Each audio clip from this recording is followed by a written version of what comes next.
All right, guys, today on Landbeat, we're talking about how to make difficult food plots huntable. There's a couple steps we're going to walk you through on this one in particular, so stick with us. Maybe it can help you on your farm. Adam, this is a very common problem that we see. Food plots that really the approach, the setup, just does not work. You kind of get the wavy finger, like you like to say, of people don't know where deer are coming from, their approach is horrible, their exit's horrible, there's not a great wind to hunt it on, and or it's a big food plot and nothing is congregating deer to be within bow range. Yes. That happens so frequently. So I know you guys have felt this before. So what are we gonna do on this food plot to make this on the proving grounds much more huntable? Well, before we get into, I want to give my spiel on all the things wrong, because we're familiar with this property, it's proving grounds. We've done some other videos here, but this is a place I've been around, and when you look at this place, there's not really anything bedding wise close by. Like, you don't have it, like you said, I got the wavy finger. So you're sitting here, I just want to paint you a picture. There's a south slope, north slope, east slope, and we don't really know exactly where they're bedding on any of those slopes. And then we have this, what do you want to call it? The chute, the gauntlet coming, feeding into it, which was historically planted. So you had a finger of a food plot, long, skinny, neck down, right to where you would drop off or approach. So you just had this basically wide open ridge top. Yep. With a blind that had been placed in the very center of that food plot. Very center of the food plot. So a lot of the common problems is I don't know which way they're coming from. I don't know where they're coming from.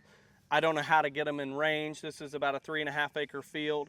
And so all those things add up to just throw your chips down and hope for some luck, because we don't know where they're coming from, when they're gonna get here, or if they're gonna be downwind. And then even if they do get here in daylight, are they gonna make it in range? Yeah. So what's the solution to that is identify bedding, create bedding close by, so when a deer stands up, they can get to the field before dark. Identify features and create features that help attract them into bow range, and then also help improve access or add things to the access to help screen you. Sure. So first you got to zoom back out, identify that bedding. First off, we're going to be adding some bedding thickets on this place. One, a larger unit off to the south side, and then another one kind of in between a glade complex and this food plot, off into the timber more on the eastern side of this plot. So then we look at, okay, approach. That's year-round bedding, because now we got bedding on both the north kind of east slope and on the south slope. So we got great late season, we got great early season. So this is a plot that can be hunted throughout hunting season. For sure. And this other thing that was pretty limiting to this plot in the past has been, there's been one road in up on this complex and one road back out. So you had to come in from kind of the western half. That still is going to remain in, if you will, the approach, but there's other ways to kill deer as we zoom out from this property with another road expansion coming from the east.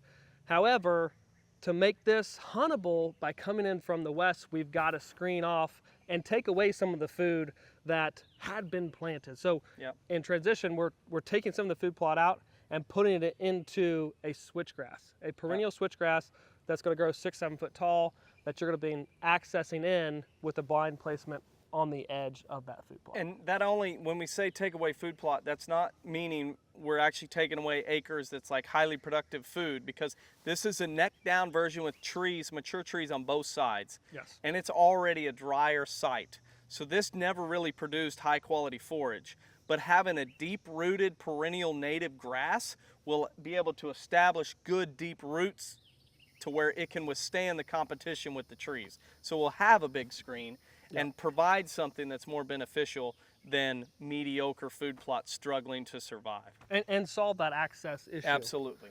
But then we still have a larger food plot we're dealing with. We've improved the access, we've got the bedding. We need to talk about edge feathering, and then we also need to talk about, okay, we still have 2+ acres. How do we bring them in tight to get to the point where they're within bow range from this new blind placement? No doubt. Edge feathering, we're going right back to topo and basically drawing those lines into from where they're bedded at when they stand up and how they're going to enter that field, basically with the edge feathering, closed edge feathering or open edge feathering. And we're going to try and bring that farther down, let's say farther west on this field, to bring them into range as they enter and exit this food plot itself, instead of just coming into it from wherever they want to. The far end, just stay on the far end. We're not going to have that. We're going to edge feather this thing. Yeah, and the far end also sloping down, we've decided not to plant that half acre that's off the slope that you can't see from this end anyway. So we basically cut the ends off this long skinny food plot, and we're going to plant and maximize the center of it. Absolutely. Once we do that, then we're going to edge feather portions of both sides so it creates movement patterns so where they're not just have free will to go come and go throughout any portion of the plot. Right. And then in the rut time frame too, when their bucks are checking those bedding areas and using the edge feathering, they're going to be crossing this food plot in defined areas. No doubt. More or less on this farther west end of the food plot, creating more shot opportunities. But then also add the water hole. Man, I love a water hole. I love a good Yes. water hole 20, 30 yards from the blind or tree stand. So we're going to add a water hole here on this north side so it's less likely to have evaporation issues. It's going to catch more shade. Yep. And so we're going to put that here 20, 30 yards from the blind. Highly attractive, even though some of the research, a lot of the research indicates that it's not crucial for their needs, it is an incredible hunting strategy. And a lot of deer will use them. And when it's conveniently located and placed, they're going to use it. Yep. We create that convenience with the edge feathering, bringing them closer with the bedding, condensing down what is planted. And that provides that shot opportunity with a bow, certainly with a gun, and changes the dynamic of this food plot. Now you add that with mock scrapes close by, and so you've got this little triangle effect where you've got water hole, mock scrape on both sides, a long skinny plot.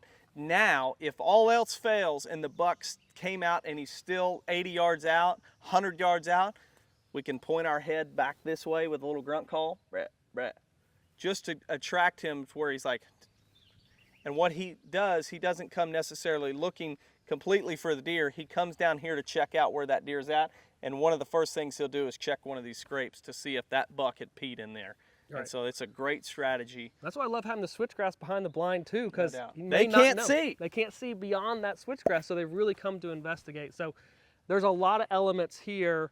The drone work on this thing's got to show it off. But man, this, from years of experience of hunting this thing, it was not set up the best way, but trying to create rhyme and reason pattern from where these deer are bedding at to where they're going to feed at is going to create that shot opportunity for the new owner. This is one of those where you're creeping in, you're getting right over, you're peeking over, you're watching deer in their natural habitat. They don't know you're here, rather than walking through the middle of the plot, sitting in the middle and knowing that you have to give up half the plot with your wind, hoping they just come out on the other side. That's not a very good strategy. So call to action is to list out the things we did.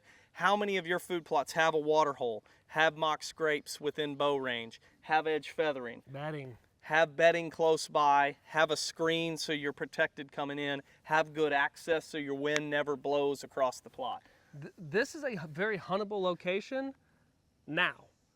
It didn't have the tweaks early. It was still the right location to kill them, but with all these other added elements, that success rate is going to increase. So that's probably applicable to what you guys think. You know it's the right area, but it needs those fine-tuning touches. That's hopefully what this video provided for you.